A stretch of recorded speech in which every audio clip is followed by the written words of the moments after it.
Assalomu alaykum hurmatli qo'y burji vakillari. Iyul oyiga uzurimni so'rayman.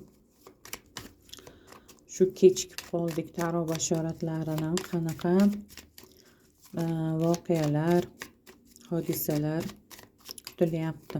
Qani ko'ramiz ham. Iyul oyi energiyasi qo'y burji sohiblariga.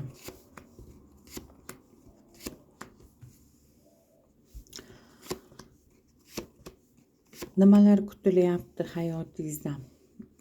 Hayotingizda nimalar kutilyapti? Pul energiyasi, ish taraflama.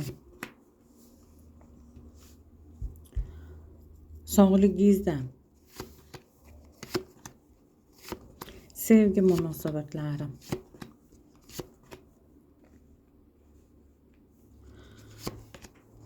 Va kutilmagan holatlar, karta maslahati ko'ramiz. Qani boshlaymiz. Xo'p, iyul oyi energiyasi ko'proq siz o'rtoqlaringiz davrasida,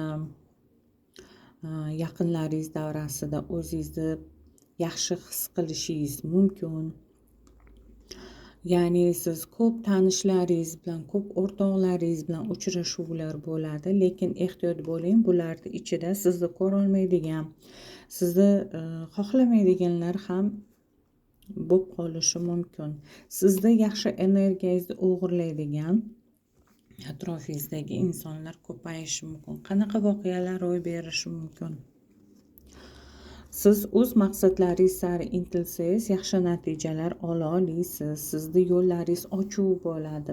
Har taraflama shaxsiy ishingizda ham, sevgi munosabatlarda ham, boshlagan ishlaringizda ham.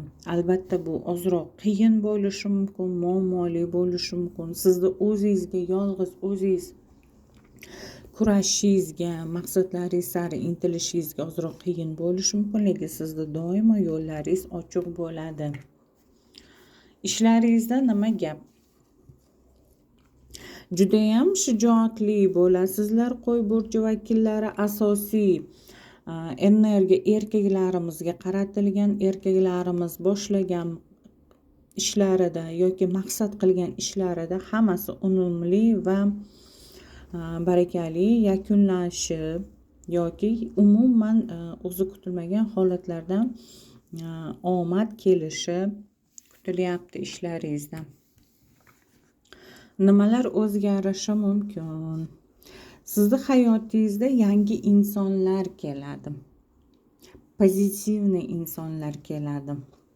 Va siz yangi hayot yoki hayotingizda yangitdan boshlashni xohlasangiz, judayam mana bu transformatsiya, yangilanish, yangiliklar sizga xursandchilik olib kelishi mumkin.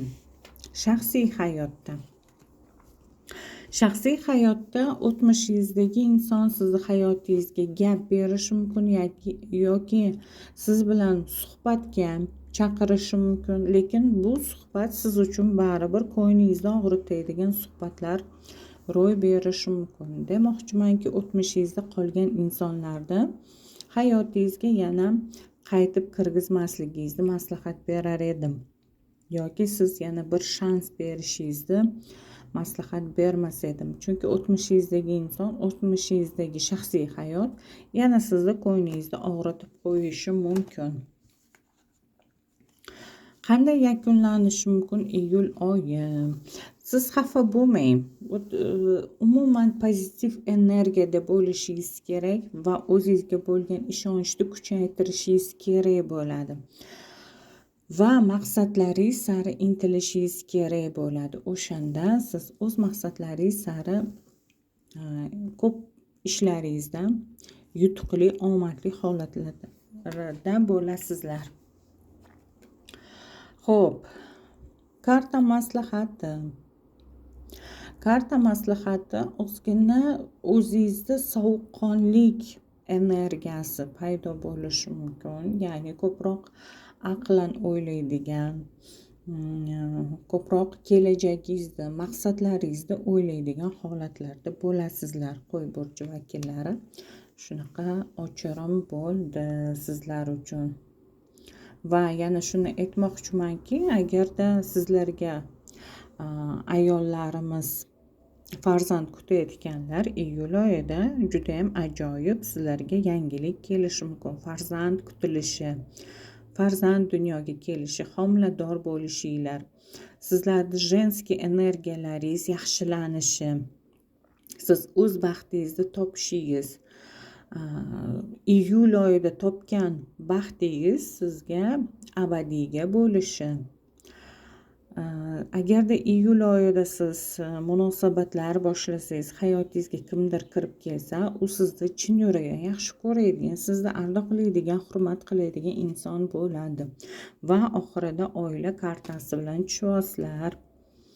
Oila qurish ehtimoli ham turibdi sizlarga. Xudo xohlasa ilohim shu yaxshi niyatlarni, tilaklarni bildirib sizlarga omad tilab qolmoqchiman. Qo'y burji vakillari, shifoli ochirim bo'lsin. Sog' bo'linglar, omon bo'linglar.